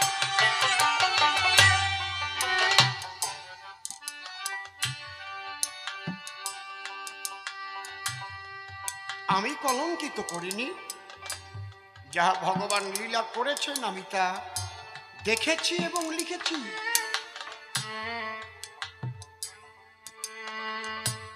কিন্তু তোমার গুরুদেব রাম জন্ম লইবার ৬০,০০০ বৎসর পূর্বে লিখেছে রামায়ণ। জ্ঞানহীন কেন করল করিয়া লিখন? রাম কেন বুঝতে পারলো না এটা মায়া মারিচ? মনে রাখবেন কিন্তু ওই রামায়ণেই লেখা আছে, যখন বিভীষণ বলেছিল ইন্দ্রজিৎকে বধ করতে পারবে সে, যে 14 বছর অনাহার অনিদ্রায় নারীর মুখ অদর্শনে আছে, তাছাড়া কিন্তু ইন্দ্রজিৎকে বধ করতে কেউ পারবে না। আর ইন্দ্রজিৎ বধ না হলে সীতা উদ্ধার হবে না। তখন শ্রী রামচন্দ্র বলেছিলেন তাহলে সীতার উদ্ধার হবে না, কারণ আমার দলে এমন কেউ নেই যে 14 বছর অনাহার অনিদ্রায় নারীর মুখ অদর্শনে আছে। রামায়ণে লেখা আছে, লক্ষণ তখন বলল দাদা আমি আছি, আমি 14টি বছর কিছু খাইনি। বলে তোমাকে যে ফল দিয়েছে, বলে তুমি তোমাকে খেতে বলনি, ধরো ভাই লক্ষণ বলেছ, করণী ধরো ভাই লক্ষণ, করো ফল ভক্ষণ। আমি ধরেছি, সেবা করি। আমি নিশিকে তোমাদের পাহারা দিয়েছি, আমি 14টি বছর ঘুমাইনি। বাবা বাবা,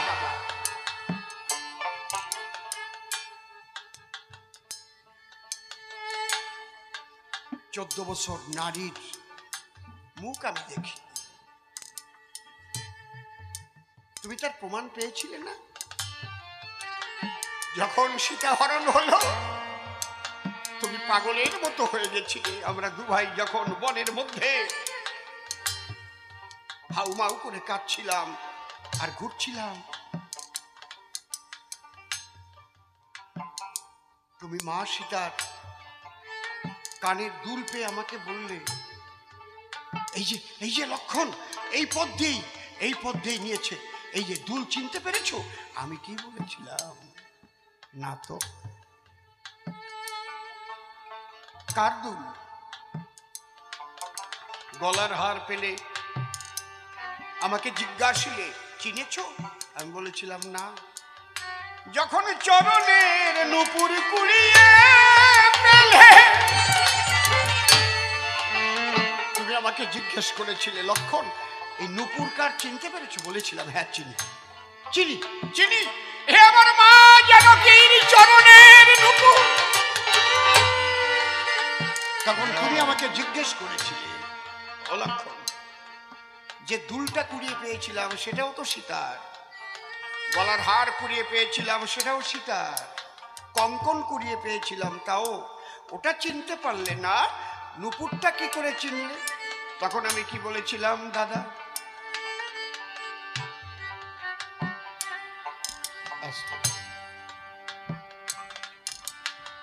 আমি মায়ের মুখের দিকে কখনো দৃষ্টি দেইনি, আমি সদা সর্বদা মায়ের চরণে দৃষ্টি দিয়েছি বলে আমি নূপুর চিনতে পেরেছি। হরি হরি বল। খুব ভালো কথা, খুব ভালো কথা, কিন্তু এখানে আমার প্রশ্ন আছে। যেদিন লক্ষণ রামের সঙ্গে বনবাসে এলো, রাম কত বছরের জন্য বনবাসে এসেছিল আপনারা বলেন? আমি বলবো না? 14 বছর। এবং মাকে কথা দিয়ে এসেছে যেদিন 14 বছর পূর্ণ হয়ে যাবে তার পরের দিনই এসে লক্ষণকে মায়ের কোলে তুলে দেবে। Very critical question. তাহলে তখনও তো 14 বছর পূর্ণ হয়নি। যেদিন বনবাসে লক্ষণ যাত্রা করে এসেছে সেদিনই মা সুমিত্রা তাকে সেবা করিয়েছে। তাহলে কি করে তোমার গুরুদেব লিখলো যদি না ঘুমায়ও থাকে, নাও খায়, নারীর মুখ নাও দেখে, তাও তো 14 বছর পূর্ণ হয়নি। কথা বোঝা যাচ্ছে কি? 14 বছর পূর্ণ যেদিন হবে সেদিন তো রাম অযোধ্যায় পৌঁছে যাবে। এখনো 14 বছর পূর্ণ হতে আসে অনেক বাকি। কি করিয়া লক্ষণের বিষয়ে দিলয়া মন লিখি। কি করে লিখতে পারে লক্ষণ? কি করে বললো আমার 14 বছর আমি খাই নাই, আমি ঘুমাই নাই, আমি নারীর মুখ দেখি নাই? অগোসাইরা প্রশ্নটা কি বোঝা যাচ্ছে নাকি?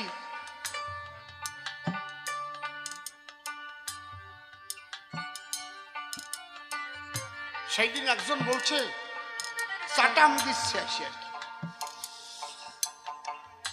এখন আর কি কবি গান টান হয়? গান শুনেছি ওপার বাংলায় পাগল রাজেন্দ্র সরকারের গান, দিন রাত চলতো, 3 দিন বন্ধ হতো না। আমি বললাম আপনার বয়স কত?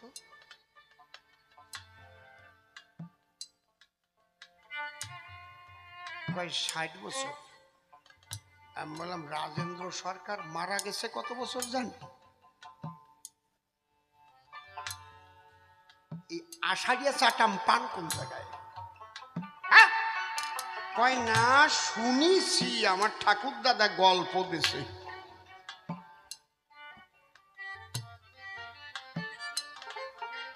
ওনার বয়সই 60 বছর। রাজেন্দ্র সরকার দেহত্যাগ করেছে তাও কম করে 55 বছর আগে, তার কম না। কি দাদা, তাহলে উনি কি করে গান শুনি? আর একেবারে 3 দিন পর্যন্ত হতো।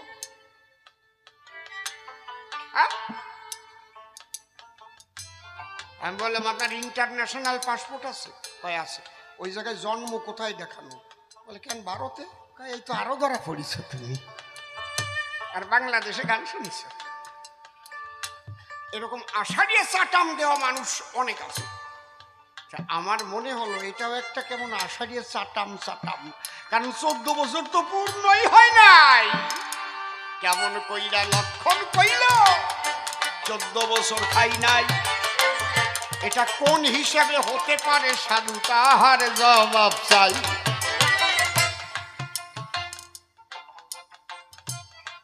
তারপরে যেদিন শূর্পনখার নাক আর কান কাটছিল লক্ষণ, সেদিন মুখ দেখে বান ছাড়ে নাই নাকি? শূর্পনখা কি নারী না হিজড়া না পুরুষ সেইটাও কবা? কি বান কি এইভাবে ছাড়ছে নাকি? শূর্পনখা হয়নি?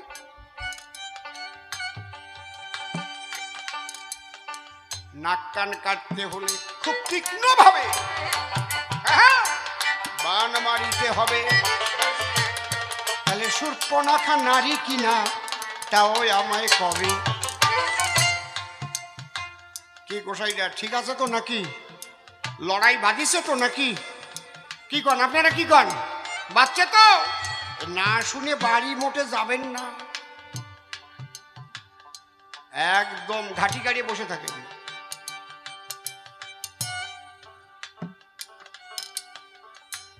বলেছিলেন রামায়ণ হতে মহাভারতে বেশি কি বা রয়। হ্যাঁ, আমি দেখালাম গীতা তত্ত্ব প্রমাণ দিয়ে সভায়। এই গীতা জ্ঞান রামায়ণের মধ্যে কোথাও কিন্তু নাই। পরিষ্কার জবাব দিলাম আমি সভ্য সবার ঠাই। প্রত্যেকটা তালে পড়বে, বেতালে হচ্ছিল। কৃষ্ণ লীলাটাই তো মাধুর্য মণ্ডিত। তারপরে ভগবান শ্রীকৃষ্ণের যে বাণী গীতাখানি, এটা মহাভারতে, এটা রামায়ণে নেই, যে সম্পর্কে আমি অনেক আলোচনা করেছি। প্রত্যেকটার জবাব পাচ্ছেন কি না করবেন বিবেচনা। যদি জবাব না পান জেকে উঠে আমি শেষ করতে চাইলে করবেন বাধা দান। দাঁড়ান সরকার মশাই, এইটার জবাব দেন তারপরে যান, তাহলেই তো হবে কবি গান নাকি?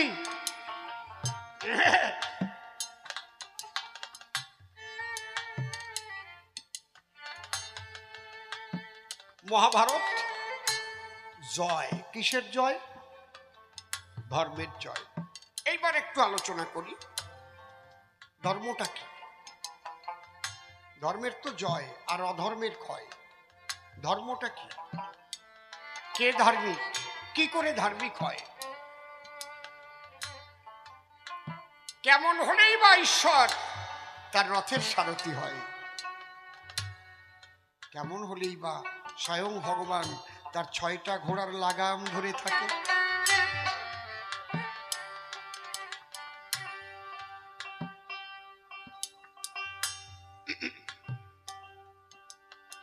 পৃথিবীতে ধর্ম বিশ্বাসী মানুষও আছে, অবিশ্বাসী মানুষও আছে। সংখ্যা কোনোটারই কম না। কিন্তু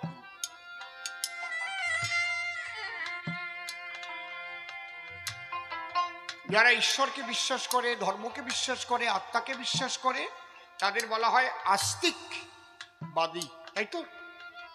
আর যারা এগুলো কিচ্ছু বিশ্বাস করে না তাদের কি বলে?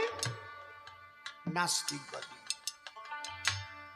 আপনারা যারা দর্শন নিয়ে পড়াশোনা করেছেন,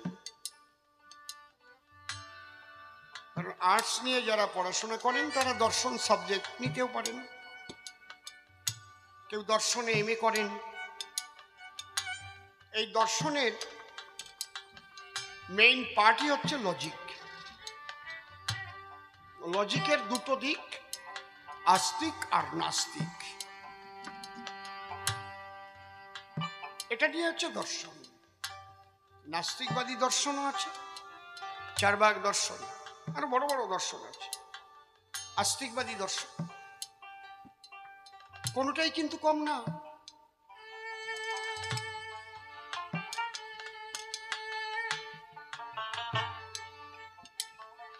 ধর্ম যেমন অ্যালজাবরায় সমাধান আছে, সমাধান মিলাতে গেলে এক্স বা 1 ধরে নিতে হয়। ঠিক বলছি কি না? কি তাই তো? অঙ্ক মিলাতে গেলে আপনার ওখানে এক্স বা 1 ধরে নিতে হয়। ঠিক তেমন এই দর্শনটার সৃষ্টি হলো কোথার থেকে? যখন মানুষের মধ্যে প্রশ্ন এলো, আমার মাথা, আমার হাত, আমার কান, ওখানে লাগা, আমার কান, আমার চোখ, আমার পা,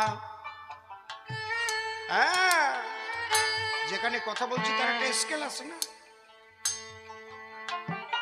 আমার পেট, আমার কিডনি, আমার হার্ট,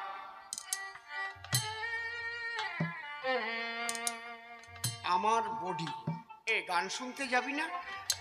আমার শরীরটা আজকে ভালো না, তাই তো নাকি? তাহলে শরীর যদি আমার হয়, আমি তো আর শরীর নয়। শরীরটা যদি আমার হয়, আমি তো আর শরীর নয়। মাইকটা ওনার, উনি কি মাইক? প্যান্ডেলটা কার? কারা করেছে প্যান্ডেল? কি নাম? বিপ্লব বাবু। ওনার ডেকোরেটার্সের নাম কি? বাহ বাহ বাহ, মা লক্ষ্মী ডেকোরেটার্সের মালিক বিপ্লব বাবু। প্যান্ডেলটা কার? বিপ্লব বাবু কি প্যান্ডেল?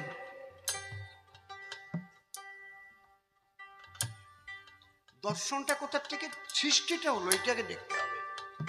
তাহলে আমি তো আর দেহ নই, দেহের মধ্যে আমি কে?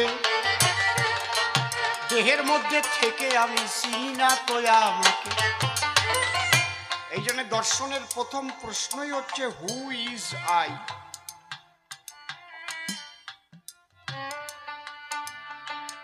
আমি কি? না হু এম না,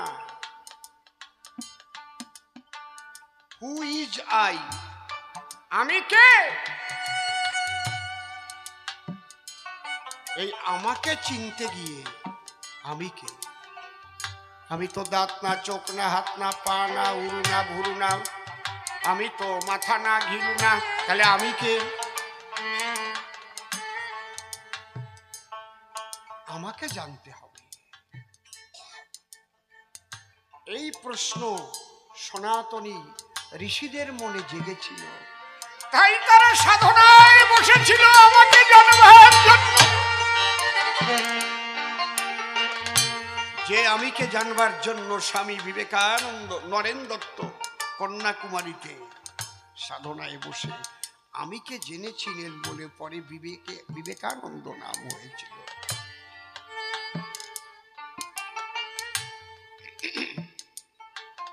তাহলে আমি দেহাতীত সত্তা,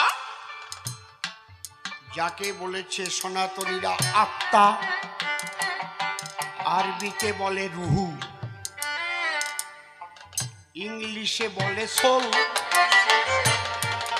এক এক ভাষার দ্বারায় এক এক রকম বল। কেউ বলে আত্মা, কেউ বলে সোল, কেউ বলে রুহু। দেখতে পাচ্ছি না। আর একটু বলি, আপনারা করোনা দেখেছেন কেউ? আর চোখে আঙুল দিয়ে বলে যাচ্ছে, করোনা দেখেছেন?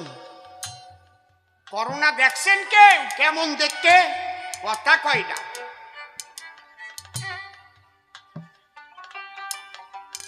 করোনা কি হিজড়া না নারী না পুরুষ? এটা একটা ভাইরাসের নাম করোনা, তাই তো? নামটা আমরাই দিয়েছি, মেডিকেল সায়েন্সেই নাম দিয়েছে, ওটা করোনা। কেউ দেখিনি, কিন্তু আমরা ভয়ে মাস্ক পরে চলেছি, বিশ্বাস করেছি করোনা হবে, করোনা হবে। করোনা কি? জ্বর হয়,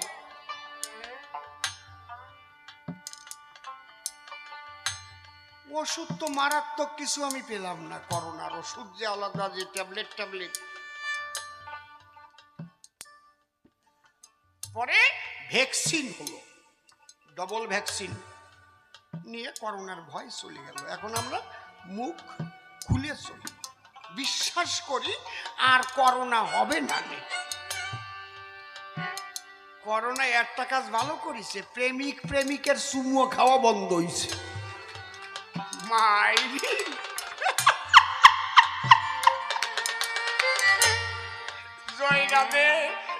মাঝে মাঝে দুই এক ফোঁটা তো দিতে হয় নাকি? চুমো খাওয়া লাগে না জানো নাকের নিঃশ্বাসের হাওয়া।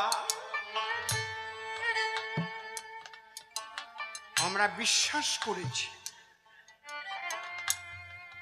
এই করোনা অণুবীক্ষণ যন্ত্র দিয়ে দেখা যায় না। শক্তিশালী অণুবীক্ষণ যন্ত্রেও দেখা যায় না।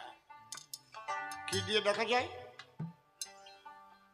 ইলেকট্রনিক্স অণুবীক্ষণ যন্ত্র, যার নাম মাইক্রোস্কোপ।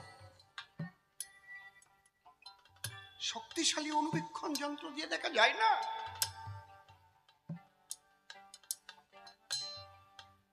তাহলে আধুনিক বিজ্ঞানকে কতটা উন্নত হতে হয়েছে। একটা বস্তুকে ভেঙে, পদার্থকে ভেঙে, বহু আগে ঋষি কনাদ, কয়েক হাজার বছর আগে, তিনি বলে গেছেন যে প্রত্যেকটা বস্তুর মধ্যে অসংখ্য কণা পাওয়া যায়। তার নাম কি? অণু। পদার্থের কণা, অণু।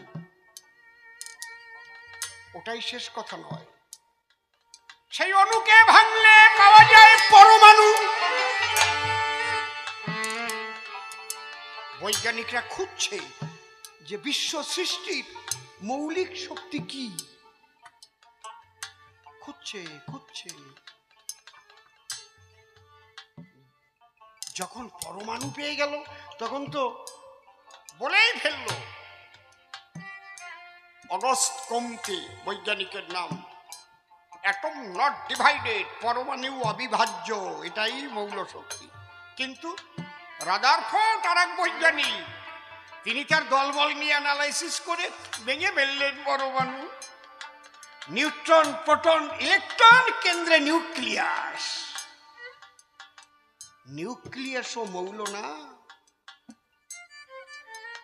একটা নিউক্লিয়াস বোম ফাটাই দিলি না, কত দূর ধ্বংস হবে তার ঠিক নাই। একটা পরমাণু বোমায় যদি নাগাসাকি, হিরোশিমায় এখনো ঘাস জন্মায় না, মাটি বুড়েছে, এখনো বাচ্চা কাচ্চার জন্ম নিলে পঙ্গু হয়ে জন্মায়।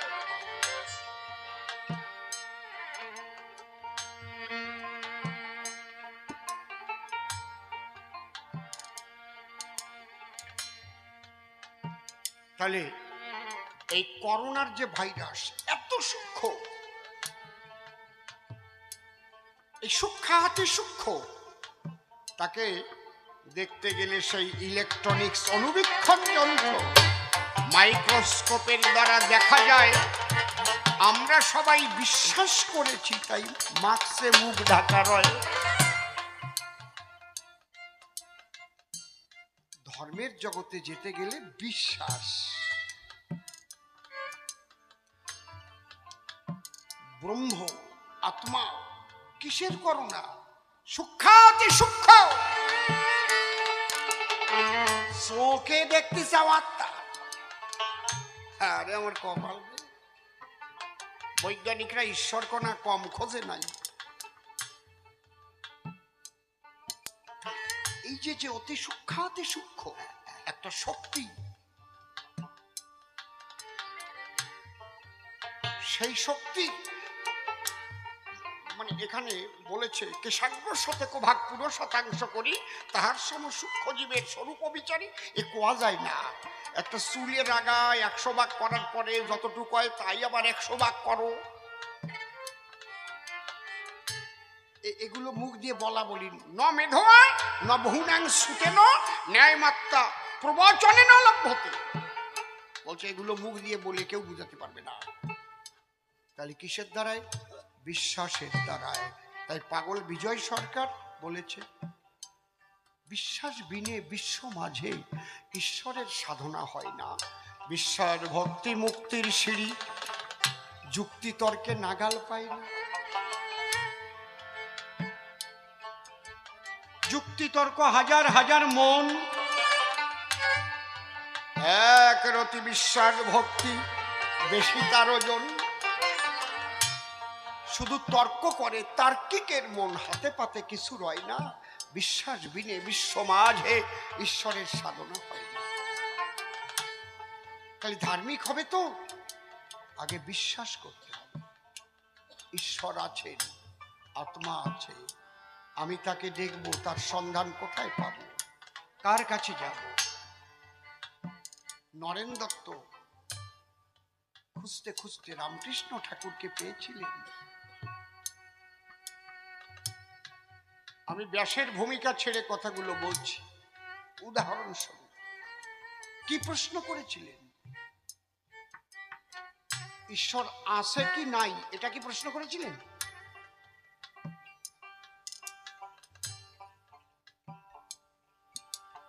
তিনি প্রশ্ন করেছিলেন, ঠাকুর তুমি ঈশ্বরকে কেমন দেখেছো বলো? আছে কি নাই এ ধাপ উঠে গেছে তার, সে বিশ্বাস করেই গেছে ঈশ্বর আছে। তিনি ঈশ্বরদর্শী মানুষ খুঁজছেন, যে দেখেছে আমি তার কাছে যাব, ঈশ্বর কেমন আমি শুনব। এই জন্য প্রশ্নটা কি করলেন, ঠাকুর তুমি ঈশ্বরকে কেমন দেখেছো? ঠাকুর বললেন, তুমি আমি যেমন, তুমি আমাকে যেমন দেখো, আমি তোমাকে যেমন দেখছি, ঠিক ঈশ্বরও তেমন।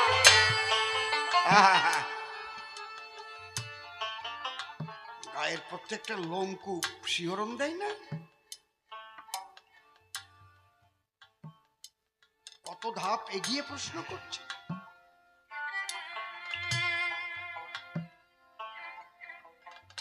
এই বিশ্বাস কেমন হতে হয় তাহার প্রমাণ মহাভারতের পাতায়। এমনি এমনি কৃষ্ণ পাণ্ডবদের পক্ষে নয়। একদিন নারদ মুনি বলে কৃষ্ণের ধারে, তুমি কেন পাণ্ডব পক্ষ নিলে নত বরে? দুর্যোধন তোমার বিয়াই বটে গো, তুমি সেই বিয়াইকে ফেলে কেন কেন বলো তুমি পাণ্ডব পক্ষে নিলে? কৃষ্ণ বললেন, তুমি দেখবে না শুনবে না গো,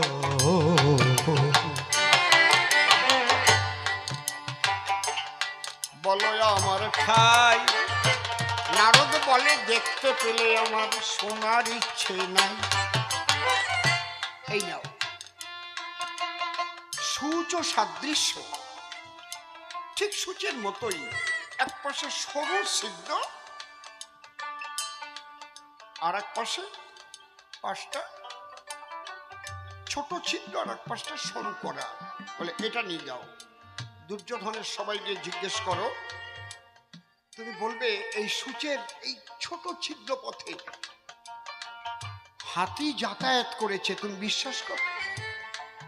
নারদ বলে, আমারে কি মারি খাতি পাঠাবা নাকি? সুতো ঠেলে ঢুকানো যায় না।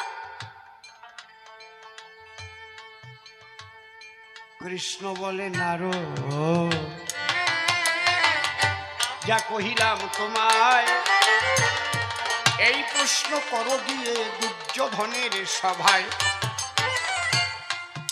কৃষ্ণের কথা অনুপাতে নারদ গো দুর্যোধনের সভায় আসে, ডাকে দিয়ে বলে তখন ওই দুর্যোধনের পাশে, রাজা মহাশয় একটা প্রশ্ন আছে। কি? এই যে ছোট্ট একটা ছিদ্র, এই ছিদ্র পথে হাতি যাতায়াত করেছে, আপনি বিশ্বাস করেন? দুর্যোধন বলে, পাটের দড়িয়া নেই রে বান, পাগলা গারদে ফেলা। এই ছিদ্র পথে সুতো দিয়ে যায় না কবু গাথা, আর হাতি নাকি চলে গেছে, কোন আশ্চর্য কথা। ভয় পেয়ে নারদ মুনি দৌড়াইয়ে আসে, এসে অমনি দাঁড়ালো আবার যেথা কৃষ্ণ পিত বাসে। নারদ, দাঁড়াও দাঁড়াও, ঘন নিঃশ্বাস কেন? বাঁচি আসলাম কোনো মতে, পাগলা গারদে ফেলেছিল। কি হয়েছে? ওই বলার সাথে সাথে কয়, এই কথা মান, মোটা পাটের দড়ি আন, এইটারে বান। কয় ওই ওই একই কথা যুধিষ্ঠিরকে জিজ্ঞেস করো। আমি ওই ভীমের গদার বাড়ি খাতে আমি রাজি না। এই কথা বললেই তো ভীম আমার মারবে। বলি বলো না। নারদ মুনি কথা শুনি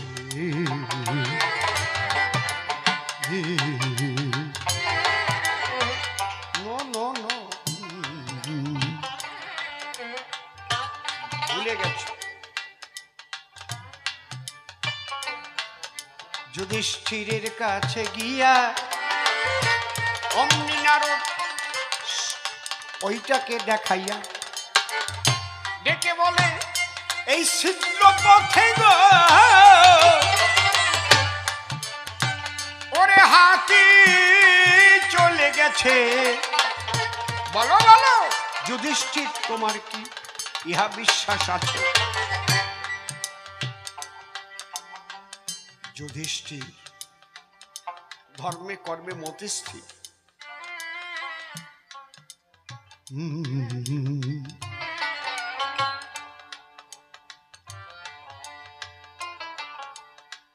যুধিষ্ঠির করজোড়ে নারদকে ভক্তিভাবে প্রণাম করে বলছে, নারদ, এটা যদি সাধারণ কোনো মানুষের কথা হয় তা কখনোই পারে না, কিন্তু আমি এটা মনে প্রাণে বিশ্বাস করি। আমার শ্রীকৃষ্ণ ভগবান, পুরুষোত্তম ভগবান, তিনি যদি ইচ্ছা করেন তাহলে হাতি কেন ওই সূচের ছিদ্র পথে বিশ্ব ব্রহ্মাণ্ড যাতায়াত করাতে পারে।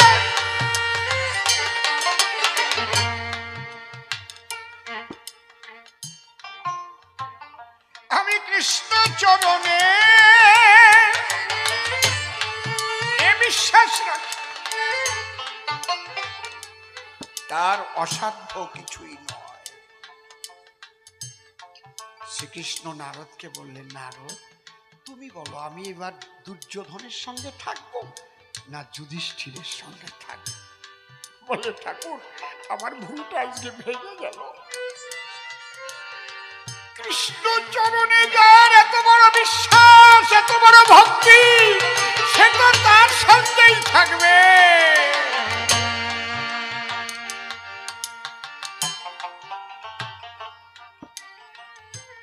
ভরদ্বাজ ঋষি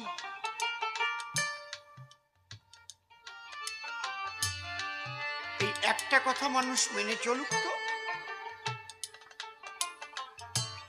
এই বিশ্বাসটা কয়জনের মধ্যে আছে?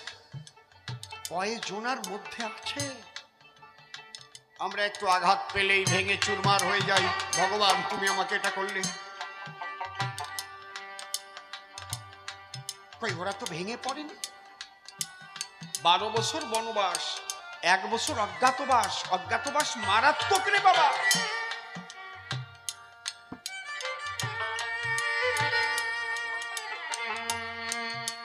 ওই 1 বছরের ভিতরে যদি কেউ চিনে ফেলে, এই যে ভীম, এই যে নকুল, এই যে সহদেব, কিংবা এই যে যুধিষ্ঠির, এই যে অর্জুন, আবার 12 বছর বনবাস হবে, ফিরে আসা লাগবে না।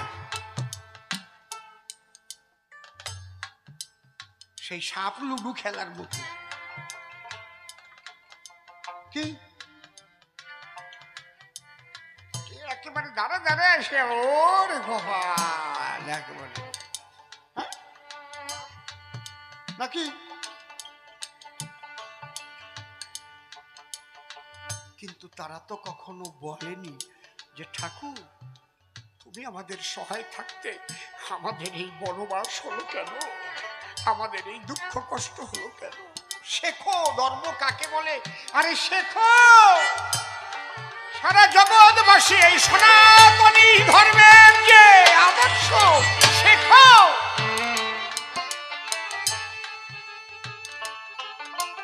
একেই বলে ধর্ম। ধার্মিক হবে কি বিশ্বাস, কি ভক্তি? কখনো সেই একে বলে অবিচল ভক্তি, অচলা ভক্তি, কোনো কিছুতে বিচলিত না।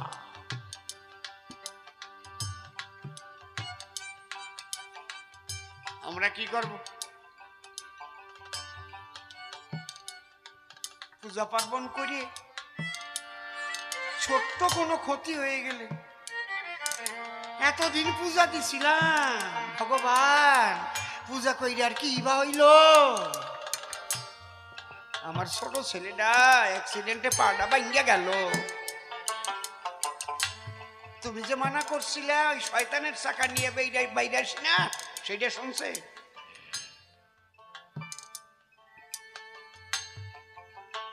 বাবা এত সোজা না। এই শিক্ষা পাণ্ডবদের জীবন।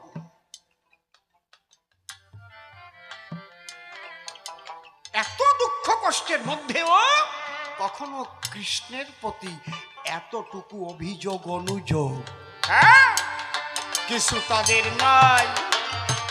এমন কৃষ্ণ ভক্ত কয়জন আমরা পাই? খালি ধার্মিক হতে গেলে বাবা গো, যে বিশ্বাস ভক্তি প্রয়োজন। মহাভারত পড়লে পরে পাবে জনগণ, ধর্মের জয় অধর্মের ক্ষয়। মহাভারতের মূল কথা, আর বেশি কথায় আমি বলবো না অযথা। বলে এতগুলো মানুষ মেরে কিবা ধর্ম হয়? মানুষ বেশে জন্ম নিলেই সবাই মানুষ নয়। এই মানুষ ধরে মানুষ খুন করে, আবার মানুষ বুকে তুলে নেয়। কোনটাকে তুমি মানুষ বলবে আর জানোয়ার বলবে কায়? এই মানুষ যদি মানুষের ঘর বাড়ি জ্বালিয়ে দিয়ে মানুষ খুন করে ফেলায়, মন্দির ভাঙে মূর্তি ভাঙে মানুষ পাওয়া যায়, কে মানুষ কে অমানুষ এটা বোঝা খুব কঠিন। শুধু মানুষ দেখে মানুষ চেনা যায় না কোনোদিন। এই মানুষের মধ্যে অমানুষ জানোয়ার কত করেছে বাস, তারাই পৃথিবী বারে বারে করেছে সর্বনাশ। আর সেই অমানুষদের দমন করিতে বারে বারে ভগবান এলো। একবার প্রেমানন্দে ভক্ত বৃন্দে হরি হরি বলো। মানুষের রূপ দেখলেই সবাই মানুষ নয়, হাঁসের বাচ্চা গরুর বাচ্চা ওরা জন্মেই হাঁস গরু হয়, কিন্তু মানুষের বাচ্চা জন্ম নিলেই সে তো মানুষ নয়। মনুষ্যত্ব না না জাগিলে সে কি মানুষ হয়?